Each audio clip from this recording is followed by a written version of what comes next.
Welcome to Sound Bites, hosted by registered dietitian nutritionist Melissa Joy Dobbins. Let's delve into the science, the psychology, and the strategies behind good food and nutrition.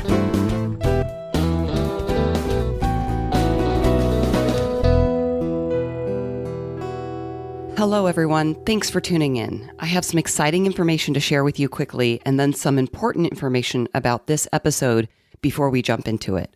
First of all, the Sound Bites podcast turned 5 years old in April. I have released at least 2 episodes every single month for the past 5 years for a total of nearly 150 episodes and 400,000 downloads. So I really want to thank you for listening to the show and helping make it a top 20 nutrition podcast on Apple Podcasts.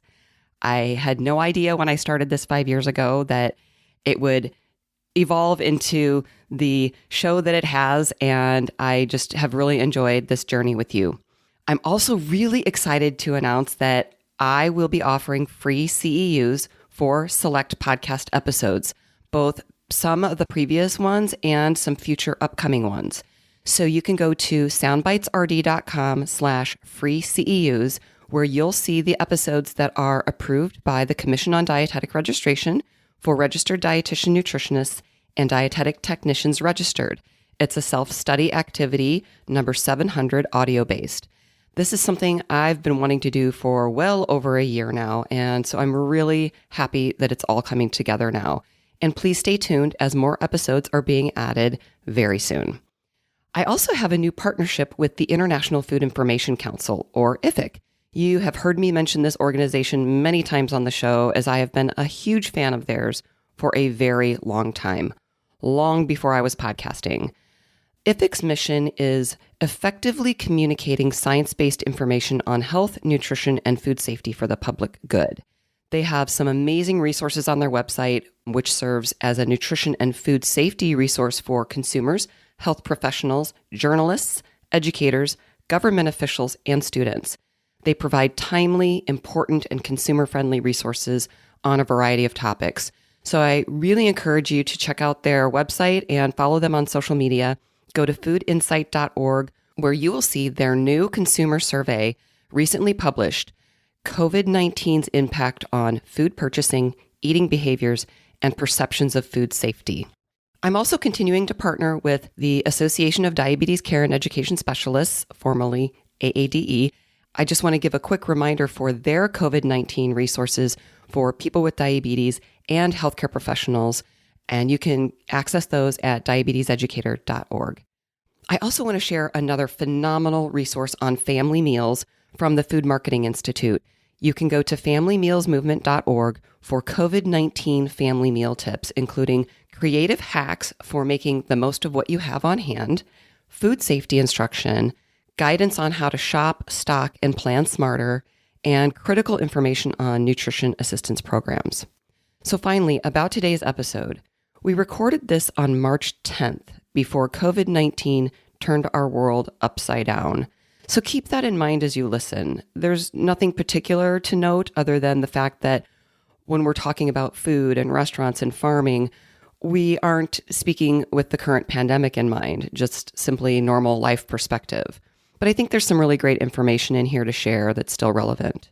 And lastly, I hope that you and yours are staying safe and healthy, both physically and mentally during this challenging time. Hello, and welcome to the Sound Bites podcast. Today's episode is about indoor farming, vertical farming, and controlled environment agriculture, and also the nutritional science of these new farming techniques. My guest today is Dr. Jenna A.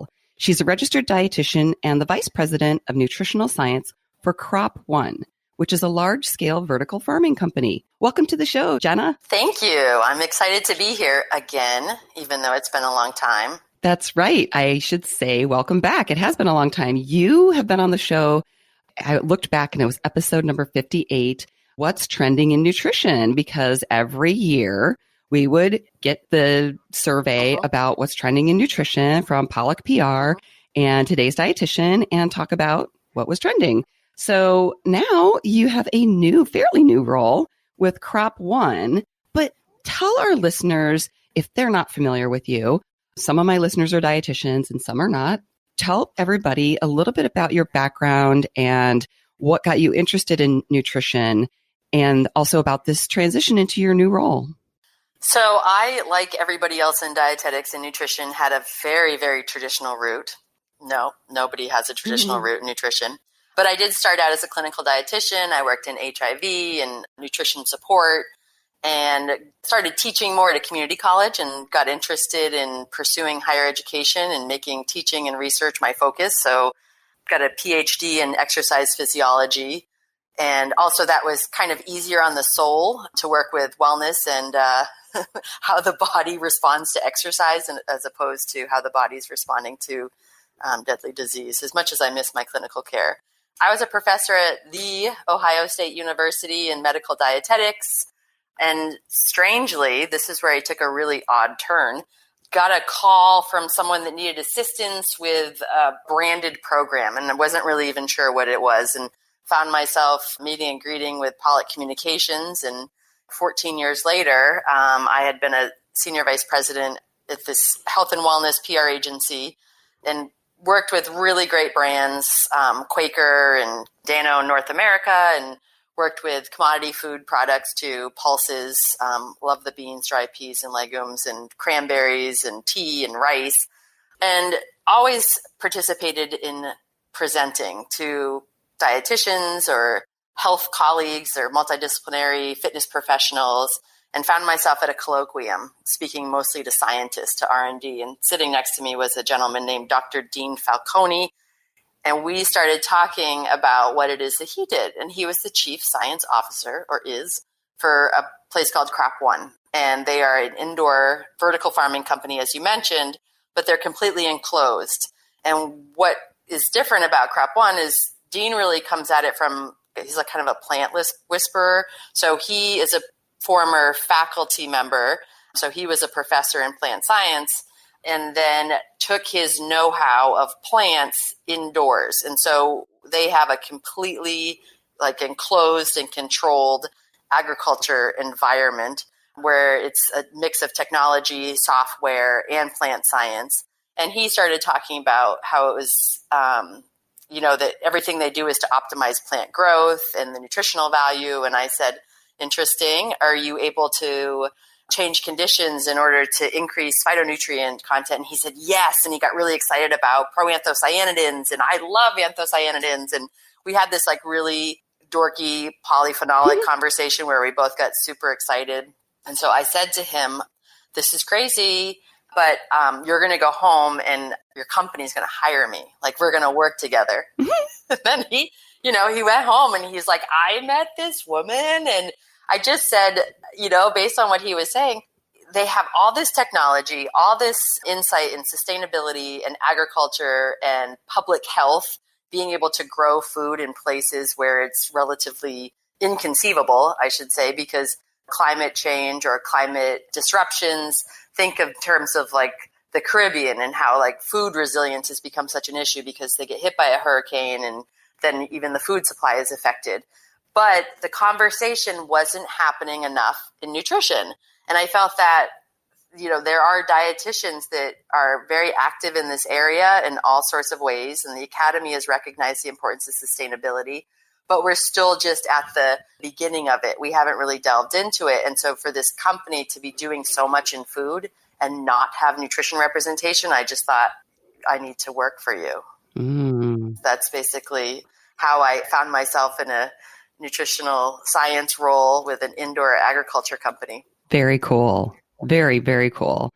Okay, so you mentioned dietitians and you mentioned climate change. I would like to think that maybe the best place to start is to talk about an article that you wrote for Today's Dietitian in the RD Lounge, talking about climate change and the dietitian's role.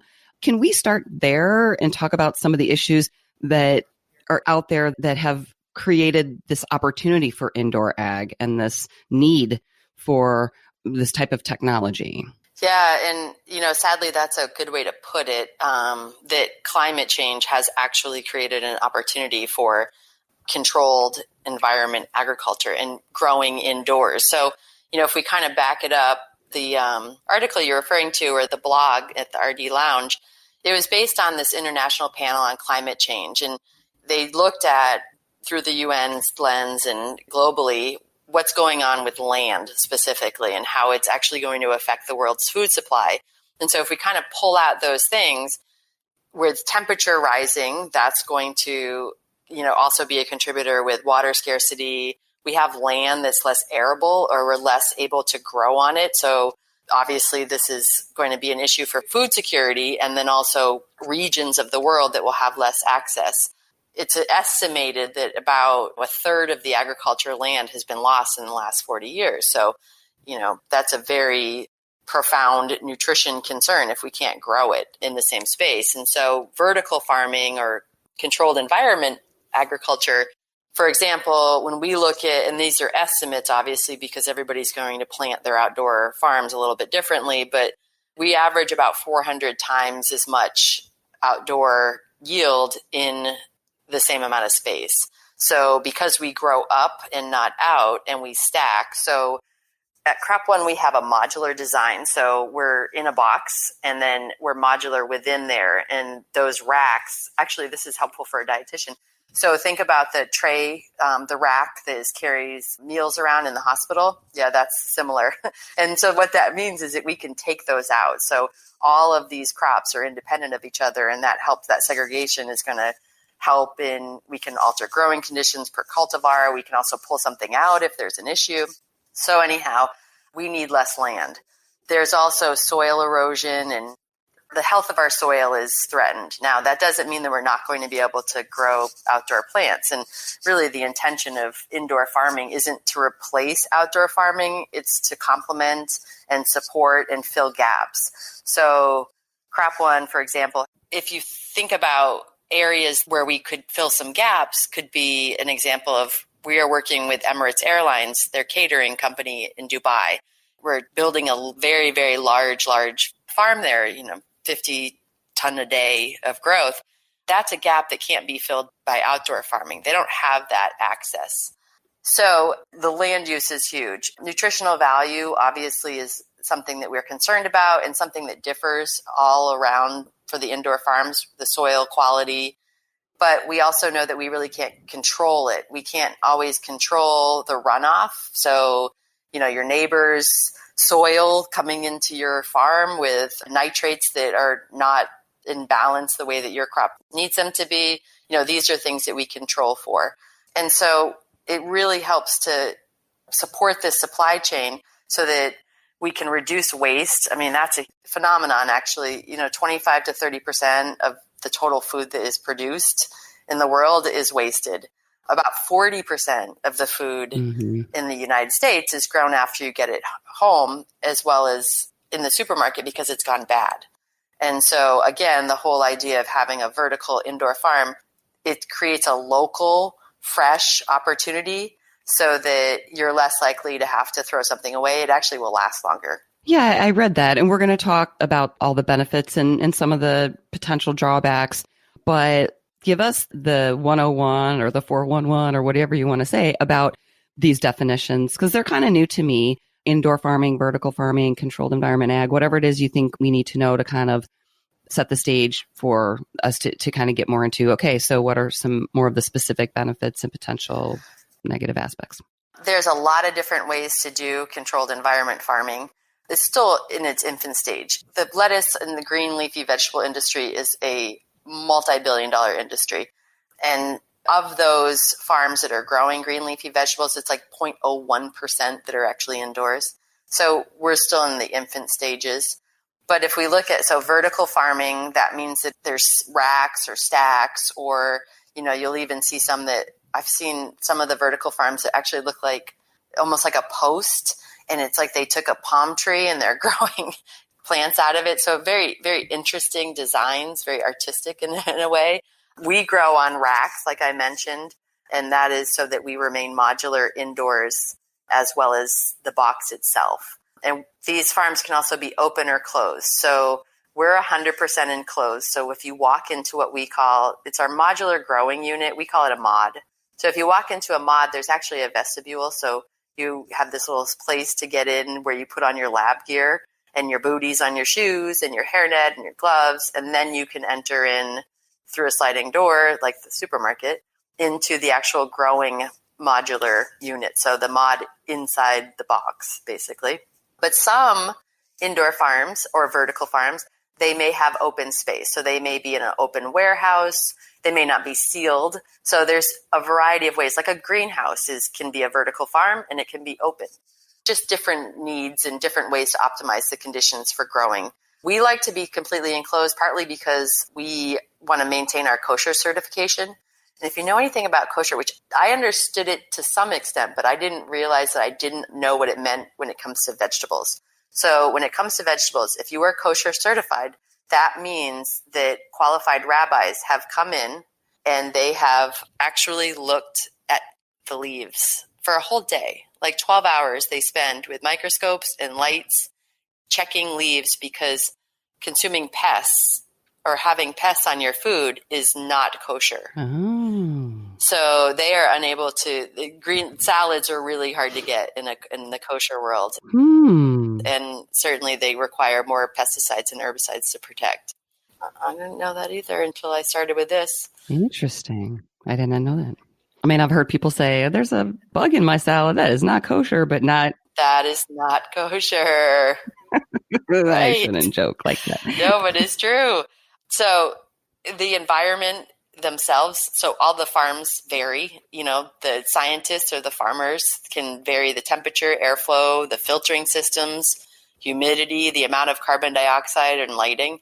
So this is an opportunity for farms to behave uniquely.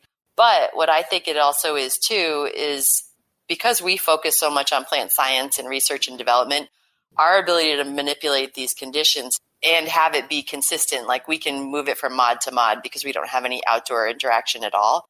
We can actually manipulate the environment or the conditions for the plant to grow at the highest yield, but then also promote the plant to grow its own natural phytonutrients. So do a condition that challenges the plant and requires them to build more antioxidants simply to be the healthiest that they can be themselves, not necessarily because the plants are like, oh, I want to be healthier for humans to eat me, but rather they're just in their own natural responses. So we can change plant metabolism and the nutrients that they synthesize by varying the amount of light, turning the light switch off for 12 hours, increasing or decreasing the carbon dioxide in the air. And then also this level of control. We use municipal water, but we found that the heavy metal content was inconsistent and present. So we use a purifying system so that our water goes in as like H2O only, like no metals, nothing that we can't control. And that allows us to add the nutrients in without anything else interfering. So interesting. And speaking of water, I understand that you can use much less water. And basically, I mean, we are comparing this to conventional farming, but I also want you to speak to the organic as well, because it's my understanding that indoor vertical farming by nature is organic, but obviously it's different than outdoor organic, I assume. So I want you to speak to that, but also talk about the water usage, because I know that that's been an environmental issue as well. Yeah. And, farms require water. And certainly when we have like so much of our vegetation being grown in California and there's fires and droughts and then there's excessive rain, it's really challenging for farmers to stay on top of it. It's estimated about 70% of the fresh water in the world is used for agricultural purposes. So when we look at what we require, it's much, much, much, much less. It's a fraction. It's about 95 to 99% less, depending on the type of crop. So if we look at like our system to produce a pound of lettuce, and remember lettuce is very, very light. So if we produce a pound of lettuce, it's about 2 gallons of water. But if you use in a conventional field, it's closer to an estimated 40 gallons to produce the same amount. So indoor farming across the board in controlled environment is able to really reduce the amount of water that's required. And that's super important when we're looking at areas of the world that don't have excessive water to give up for agriculture. So the organic question is really interesting. So I think that in any farming area or industry category, organics has been just amazing. Like, they have done such an excellent job of informing the consumer, going through USDA, creating proper definitions for what it means to be organic. The downside is that organics are still going to be susceptible to climate changes and weather. So they don't address issues necessarily of food resiliency as it pertains to land and water. So organics still grow just the same as outdoor farms do. Indoor farming that is organic is soilless if it's hydroponic. Aquaponic is when they use little fishies in the water. That's their fertilizer, basically. So across the board, indoor farming doesn't fulfill the legal definition of organic because the nutrient solutions are not always able to be sourced as organic.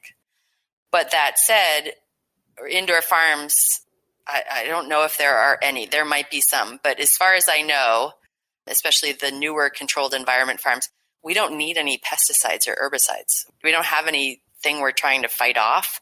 So it makes it a lot, I like to say, beyond organic in a way, because we're like super clean. We don't have anybody else's farm. We don't suffer from drift. We don't have water that we're exposed to. We don't need pesticides. We don't have any pests or herbicides.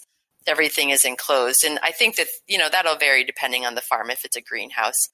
But, we're working, we want to work with the Organic Standards Board and, come to a place that provides consumers with the right information. Right now, there's definitely a lean towards organic must be soil grown. But, I think over time, that doesn't have that's not a regulatory definition, but it's a, one side of the story or a perception. So it'll be interesting to see. I think more conversations need to be had. Like I said, this is we're considered old. We've been growing indoor every day since 2015. So Freshbox Farms is the brand that we have in Massachusetts. But 2015, that's not that long ago, but we're considered we've been around really long. So I think these conversations are yet to be had. I hope to be part of that. That's part of the reason why I was excited even about working in this is having done so much with policy and regulatory from a labeling standpoint with a lot of the brands I worked with. I think that there's lots of cool stuff to do, especially when it comes to food safety. Well, I was just going to ask you about that. It's so exciting just listening to you talk about this new landscape, if you will. Mm-hmm. But you had mentioned the food safety briefly earlier, or maybe that was in our pre-chat, but let's talk about how it's a longer shelf life and the food safety, because I think those probably go together a little bit. Yeah, and it's pertinent. And, food safety, I think that, from a dietitian standpoint, we love food safety. We love HACCP. OSHA regulations make perfect sense to us, but it's not like general conversation. It's a global concern, but it's not one that's like super hot for the media until the last couple of years when romaine lettuce has been hit really hard. We've had several outbreaks with E. coli poisoning and E. coli infections from outdoor farms. I think most in this country have been isolated to Salina in California, but there's, we can't get ahead of it. As soon as there's CDC and the FDA joined forces to do deep investigations, but there's been some criticism about whether or not change is taking place. And with the folks that are more susceptible to, having immune dysfunction, having a salad gone bad is very, very dangerous to them. So the FDA and the CDC actually, led by the FDA, came out putting together a 2020 action plan to help advance the safety of leafy greens. And so that's a really powerful step in the right direction. And so if you can go to the FDA site and look at some of the things that they plan to do, whether it be how do they fill knowledge gaps, what sort of preventative measures are they going to take, how are they going to monitor, and what their responses are. So they haven't talked about hydroponics or indoor farming in this report, but it's not lost. So the CDC, when they were giving their recommendations on how to make sure that your romaine is safe, they told you to look at the sources, and they did point out that hydroponic, indoor, greenhouse grown are going to be safer. There's less likely a risk. And that's something that many indoor farms, including us, take very seriously, and it is one of our reasons for being. So our modular form isn't just so that we can control the environment, it's also so we can protect the environment. If we don't have very many points of contamination, any kind of hazard control points, our farms are, any human that goes in there is fully clothed, has gloves on, had all the good stuff. And then we harvest and it goes directly into package. And then within 24 hours, it's on the supermarket shelf.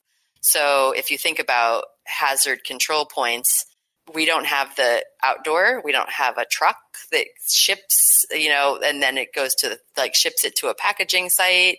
It doesn't have to be triple washed. I mean, triple washed is, I have mixed feelings about it. I see why it's done, but a lot of times it's a water solution that has chlorine in it. So there's going to be, if you look on the label, it'll be a little bit more sodium.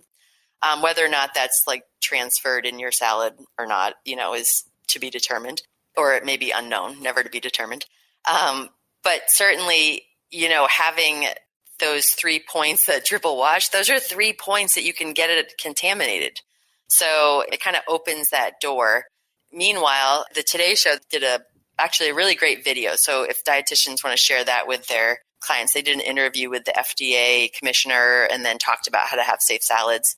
But one of the things that they pointed out is that despite this triple washing, it hasn't changed. We still keep having outbreaks. So if we have outbreaks, but we've been triple, it seems a little circular. So having the indoor protection will really allow for you to be guaranteed almost that, which I guess you can't be almost guaranteed, but you know what I'm saying. It's not going to be contaminated. And that's why we have a modular design indoors, so that if something does happen, even if the lights go out, we can remove part of the rack. We don't have to lose everything. We don't even have to stop production. Very interesting. I did an interview recently about produce and traceability. That's something that people can tune in to listen more, because I found the traceability aspect really interesting. But just for clarification, Crop One and Fresh Box, is that what Fresh Box? Mm-hmm. So these are leafy greens. Yes. Is that the bulk and the focus of the farming? Are there other crops, or can you speak to that a little bit? So leafy greens are, the lowest hanging fruit. So for the industry, they take very well to growing in a hydroponic environment. So all of the little, the spininess of a leafy green, that's all very, very, they take in lots of water. So that's positive for indoor farming, and that's what's bad for outdoor. So its ability to take up that water is also why it's more prone to contamination, whether it's increased nitrate consumption because of a runoff, not just naturally occurring, but having nitrates too high in the water supply or in the soil. And then also that's why it is more susceptible to a contamination such as an E. coli bacteria.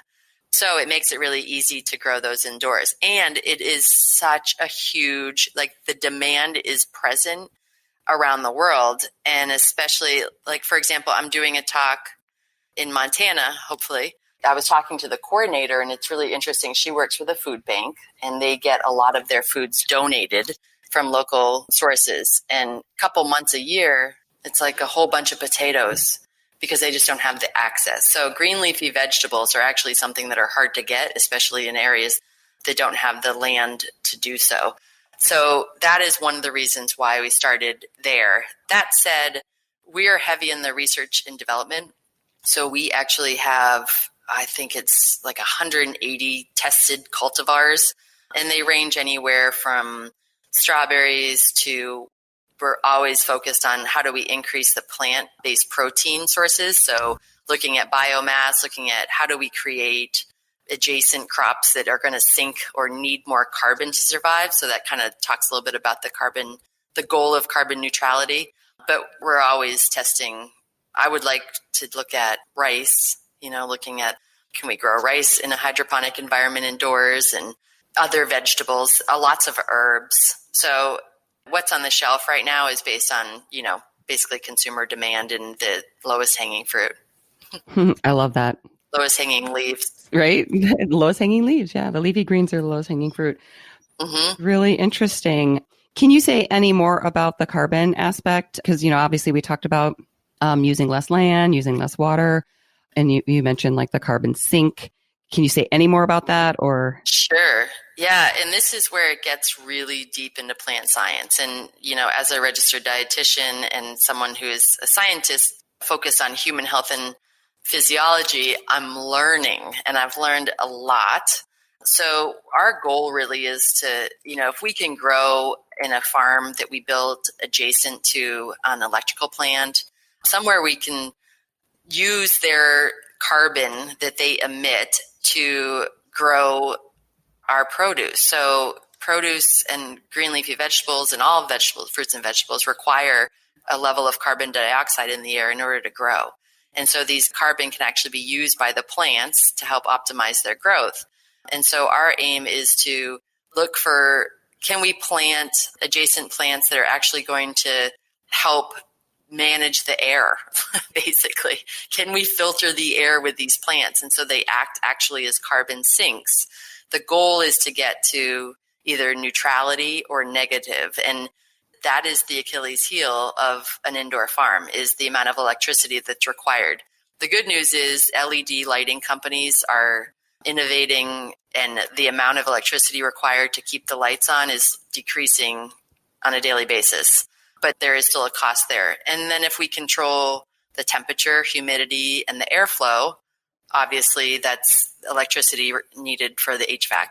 So every day, that's what we're focused on. And we use intermittent electricity. So we'll turn the lights off and we'll turn the lights off. And you can't really do that if you're an electric company. So we can kind of like give some energy back by shutting lights off for a little while. And we recycle and reuse everything. The water that was used is now becomes gray water for non-potable sources. And so there's this like constant trying to give it back to ourselves so that we can reduce the amount of electricity and energy that we produce and require. Excellent. And I think you touched on this briefly also, but the local aspect and the transportation aspect, can you speak to that? Yeah, we don't have to go very far. Our goal is to always grow within about 100 to 300 miles of where we would be selling. And that seems to be the general consensus in the industry because, there's other brands that are located in the New York area or specific to, someplace in the South. And everybody's looking to, if you're going to grow something that's going to last longer, don't put it in a truck and take away all that good stuff. Don't overhandle it. Don't expose it to sunlight. So the way that we do it at FreshBox is that we harvest, pack, and deliver. It can actually be at your house within 24 hours, which, I always think that sounds like way too good to be true, but it is actually what they do. Mm-hmm. So, well, I can imagine there's a lot of taste and quality benefits for that as well. Yeah. And, it's funny because there are certain green leafy vegetables that you can turn stuff up and change the strength of the flavor. We can make the pepperiest arugula that I have ever tasted. And so we have like a spicy mix that we just created, and different conditions can really push that flavor. And so it's quite phenomenal, actually. And it's not that you're modifying. It's not even a traditional breeding process. It's actually just kind of like messing up the environment in a way that makes the plant change to compensate, to thrive, on its own. Interesting. And with regard to then the shelf life, can you explain that a little bit and also talk about the packaging? I know this would be specific to FreshBox, but I'd like to hear more about the packaging. So we harvest and then it's delivered right on site. And actually the definitions of a farm have now included if you can package on site, it's still considered part of the farm. So we use plastic clamshells, and we've worked really hard, and this is a big challenge. And fortunately, I have a close friend who's the CEO of a company called More Recycling, and they're just like changing the world when it comes to plastics. And she said, what you need to have is a recyclable plastic. And so we're starting to work with a company that has recycled plastic to build their clamshells. And that's challenging because we don't have the consumer demand for that in this country. So the price can often be prohibitive. And until consumers are like, I'm not using virgin plastic ever again, it's hard to keep that business alive. But we found a good company to work with. So we put them in clamshells and then they're out the door. All the packaging is done. Our poor farm team in a refrigerator, basically, like a room size walk-in. So they're all bundled up. So just the fact that it's harvested and delivered is going to lengthen the shelf life. So we're at like 4 weeks before it goes bad. I've done little tests on my own where I've kept it in my refrigerator and kept it in a damp cloth. Storing it properly. Yeah, and see what can happen. And it's weeks. Obviously, for the best quality, I would want to eat it within 3 weeks. But a lot of times with fruits and vegetables, You're going to start losing some nutrition at some point, but yeah, for sure. Better than it going bad before it gets eaten at all and ending up in the landfills with all the food waste. Oh, yeah. Yeah, definitely. That's another thing that we really want to avoid. And it's an appealing option for retail as well, because they don't want to throw food away as it's just getting on the shelf, or they don't want to take it off the shelf and throw it away. And so that helps to save that margin as well for them. So all those steps in the supply chain are taking up that precious time where it could be in our refrigerator, in our bellies. Right, exactly. That's exactly right. Well, are there any other benefits to indoor vertical controlled environment farming that you want to talk about before we talk about some of the potential? I mean, you mentioned electricity. I don't know if there's any other potential drawbacks. Electricity really is the challenge. It's keeping the price of hydroponic or indoor grown produce on parity with organic. And I think that the ultimate goal would be that it would be more budget friendly than organic even, but we're not there yet. So it's something that the whole industry is working on every day, I'm sure, to try to get to that point. So yeah, really it's more about, right now I think it's the electricity. How do we manage the carbon production? And it's one of our main goals. I think another interesting thing that has started to come up a little bit just in conversations. So I've noticed in a lot of the coverage of vertical farming and indoor farming companies, they talk about how they can use AI or automate everything internally. And it's something that, sure, it's plausible and everybody's capable of using that technology. But one of the things that we are trying to do or keeping our eye on is how do we build a farm in various communities, but also build that community like a normal farm would. And so one of our goals is to hire locally, and we don't need to hire people that have, indoor farming skills. We can train you on the job. And actually, it's kind of cool. The guy that has developed our entire farm manager program, did all the software development, he actually started out in production. So that was his area as far as his, it wasn't his developed skill set, but it was what he was talented at doing. And so he saw points that needed to be fixed and was able to apply his knowledge of software development and, create this opportunity for himself, and then also train other software engineers and other operations. So I think that the employee or the human capital is a real thing, how do we make sure that we're not just moving a big robot into a region of the world where unemployment is an issue? Right. And I know that the numbers of farmers has gone down over the past few decades already, but obviously we need farmers and we do need technology as well, but both are important. Mm-hmm. The human aspect. Yeah, absolutely. And, it's we can't solve everything, but we're trying to keep in mind the Sustainable Development Goals put out by the UN. There's 17 different goals, and they have everything to do with land use, water, human rights, across the board. How can we sustain the future of the world, basically, unless we make these corrections? And so we keep those in mind, as many other industries have committed to doing as well. And so we want to make sure that we're paying attention to everything that makes something sustainable, not just carbon emission. Absolutely. Thank you for saying that. Right? So focused on that one. Well, we're fight or flight, right? We just look at what's the scariest thing, and then we go for it, and we do that with nutrition too. It's when you and I were chatting in the kind of, what do you think about this kind of stuff? I've always said there are a million different ways to be healthy. Mm-hmm. It's not just this one thing. And so this industry can't solve everything, but it might be able to address multiple things. We should look at all of the different benefits that may be available to us and all the different potential solutions. And mm-hmm. yeah. Well, certainly we all need more leafy greens in our diet, and we hear a lot about plant-based. So I wanted to give you this opportunity to share. You have a new term that Oh, yeah. I want you to share with my listeners in the world.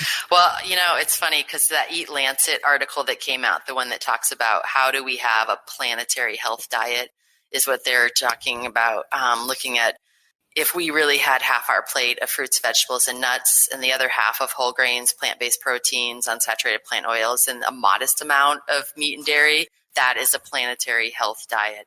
And I thought, let's try to create a planet-based diet, right? So, and I've said that to people, and they're like, lukewarm, but I feel like we might be able to go somewhere with it. I love it. I like making up words. I do too. Well, I know a good one when I hear it. So I'm telling you, this has got a lot of legs to stand on. And especially because I think we know at this point, just like sustainability, plant-based means a lot of different things to different people. And apparently the vegan and vegetarian community have co-opted the term.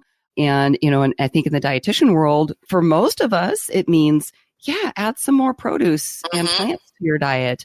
But planet-based diet, I think, is pretty clear. Yeah. What's good for the planet, and let's make our food production better for the planet.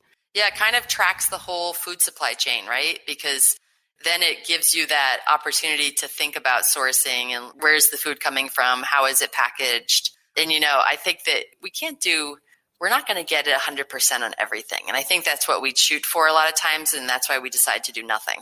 But you can have, different, it's like when people say something like, what's the best diet? What's the best food? Is that good for me? Well, everything's going to supply something different, And so this is, when we look at planet-based, we can include other things that we're keeping track of as well. But I don't know. We'll see if it catches on. We'll try it. Might have to trademark it. Right. Well, thank you so much. And for the dietitians listening, I mean, you have this unique role and this unique opportunity that you saw that crystallized in front of you and you made it happen. But I know that you say that there are professional opportunities for dietitians out there. And I know we talked a little bit about climate change and dietitians. But if somebody's interested in getting more involved in something like this, do you have any suggestions? Reading more is one thing, and looking at what other people are doing. I've been friends with Kate Geegan for many years now, and always, kind of tracked. She's America's Green Dietitian for anybody, which I can't believe anybody wouldn't in the dietetic community know her. But she's really... But our non-dietitian listeners, would maybe not recognize her name. Yeah, she's a book author, but she's also spending a lot of time now consulting around the world, trying to get her message across of sustainable food practices and how we can be nutritious as well as green. And I think that a lot of the work that she's done is quite amazing. And so looking at what are things that she does, or what are things that are going on in a sustainability standpoint that you can apply to your job.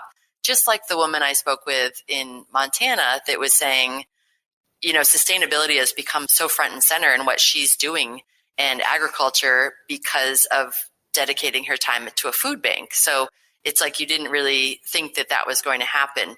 That would lead to that. Yeah, and that's the beauty of being a dietitian. Yes. We are able to kind of like stick our noses in because we have so many different areas that we can expand on and specialize in. It doesn't happen overnight, obviously, but I like to learn on the job too. And I'm not really a certification person. I apologize to all of the advocates for certification, but I feel like learning is a process. It's not a test, so look at what you would like to do, be very clear on that. And, research and development, like I talked about a little bit in that RD Lounge blog, is how can we insert ourselves into conventional breeding or biotechnology? I mean, we have colleagues now that are leaders in some of the seed production companies and working in biotechnology in a way that we didn't 10 years ago. We can also, because farmers and agronomists are doing so much work in the lab to try to improve the food supply, we should be partnering with them. And that's basically all I did here. I just said, oh, cool, you're high-tech agriculture, I'm nutrition, let's join forces. And looking at, what are some of the innovations? So going beyond consumer trends. So I've always kept consumer trends in my mind and looking at market research and I love thinking about like the why, like what's affecting someone's decision when they make purchases.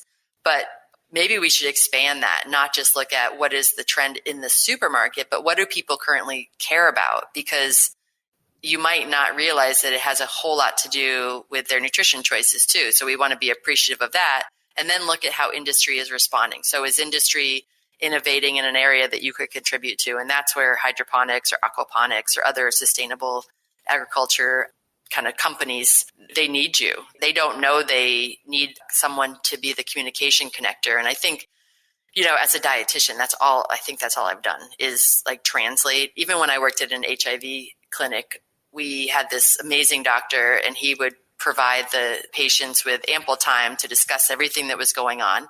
But then they had to come to me afterwards and say, now, what was that? I know that there was something about my blood sugar, but can you so we're always translating. So we're really powerful communicators as dietitians. And that is going to be, that's an asset in so many different industries.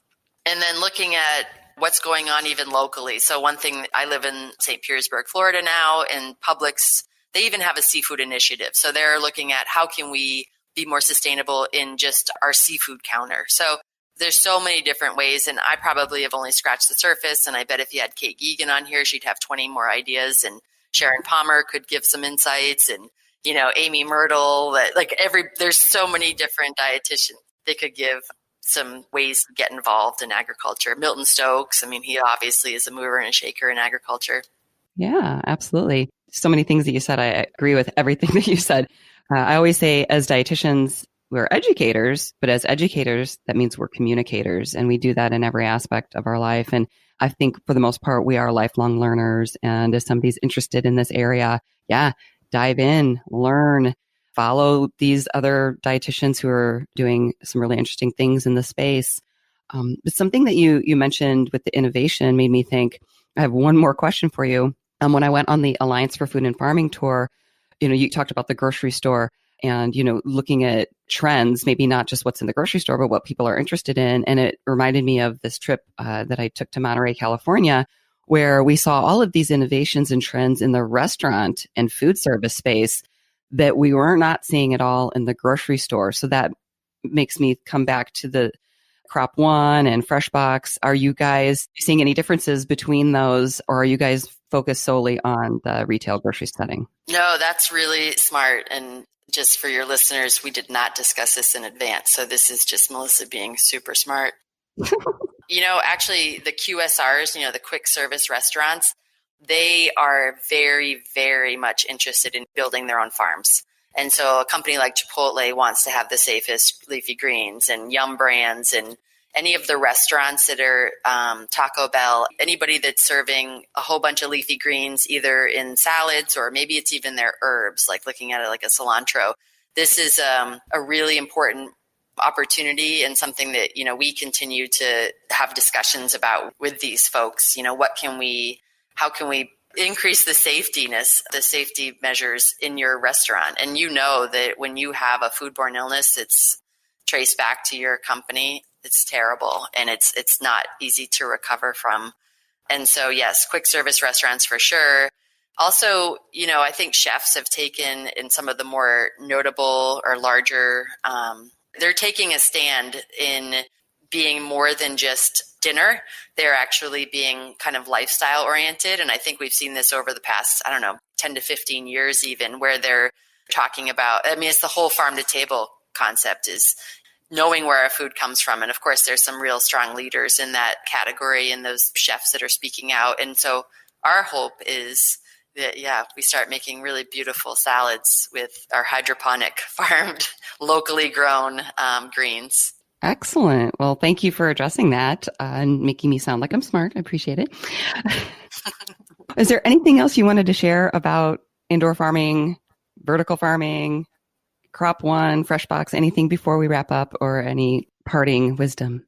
I think that the main point that I want to get across is that there are so many different opportunities for us to be part of the movement to care more about sustainable practices and fend off issues associated with climate change. I really feel for the first time in my career that I am working, like the world has shrunk. We all have to work together on this. And I find it to be very interesting. Unless I don't feel as siloed now. I don't feel like my supermarket is just a US based and it's not just about feeding this particular target. It's not about a generational difference. It's about, what can we do to make a difference kind of on a global scale? So I've been enjoying saying that, Crop One is going to make local global, so that we can bring local food. But I think that really it is a story about green leafy vegetables, but it's more so about there are little things that we can do. It's not an all or nothing. It's kind of like the boringness of a plant-based diet. It doesn't have to be vegan. It can be vegan because now it's cool to be vegan. And, it doesn't have to be vegetarian, but you can all just be working towards this goal and making change on our own. And from a dietitian's standpoint, I highly recommend, everybody in this industry pushes boundaries, but keep doing it because there's some really interesting opportunities that come up. Excellent. Well, thank you so much, Dr. Jenna Bell. I appreciate you coming on the show and talking about such a really cool and interesting topic. Thank you. It's a pleasure. Anytime. We'll definitely have you back. And for everybody listening, as always, enjoy your food with health in mind. Till next time. For more information, visit soundbitesrd.com. Music by Dave Burke, produced by Jag in Detroit Podcasts.